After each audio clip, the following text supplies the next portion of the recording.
এটা একটা টিচার্স ডের জন্য কেকের ডেকোরেশন আমি শেয়ার করছি আজকে। ভ্যানিলা ফ্লেভারের কেক ছিল। বোনটা আমাকে কোনো রেফারেন্স পিকচার দেয়নি, শুধু বলেছিল যে ব্লু কালারের করে দিতে, আর কোনো ডিমান্ড ছিল না। অর্ডারটি আর্জেন্ট অর্ডার ছিল। সন্ধ্যাবেলা বলল আমাকে পরের দিন সকালে নেবে, সেই মতো আমি কেকটা বানাতে শুরু করেছি।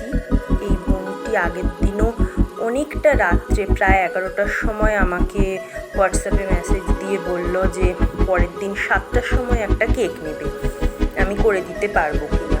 তো আমি তখন শুয়ে পড়েছিলাম এবং কারেন্টও চলে গেছিলো। আমি বললাম না, এরকম আর্জেন্ট অর্ডার আমি করে দিতে পারবো না, তুমি দোকান থেকে কিনে নাও।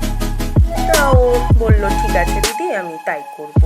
তা আজকে আবার বিকালবেলা আমাকে মেসেজ করলো এবং বললো যে দিদি আমার কালকে সকালে 10:30-11টা নাগাদ কেক লাগবে, তুমি কি করে দিতে পারবে?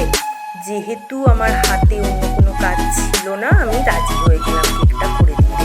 এবং বোনটি যেহেতু কোনো ডিমান্ডও করেনি যে এই করে দিতে হবে বা ওই করে দিতে হবে, সেহেতু আমি নিজের মতো করেই করেছি কেকটির ডেকোরেশন। ফুল আমি ব্লু কালার দিয়ে করেছি। ক্রাম কোট করে কিছুক্ষণ ফ্রিজে রেখে দিয়েছিলাম সেট হওয়ার জন্য। তারপরে বার করে সেটিকে ফাইনাল আইসিং করে নিয়েছি। ফাইনাল আইসিং করে নেওয়ার পরে ভালো করে স্মুথ করে নিয়েছি। সাইড দিয়ে একটা ডিজাইন করে, উপরটাও ব্রাশের সাহায্যে ডিজাইন করে, পাশের যেটুকুনি ক্রিম ছিল ক্লিন করে দিয়েছি।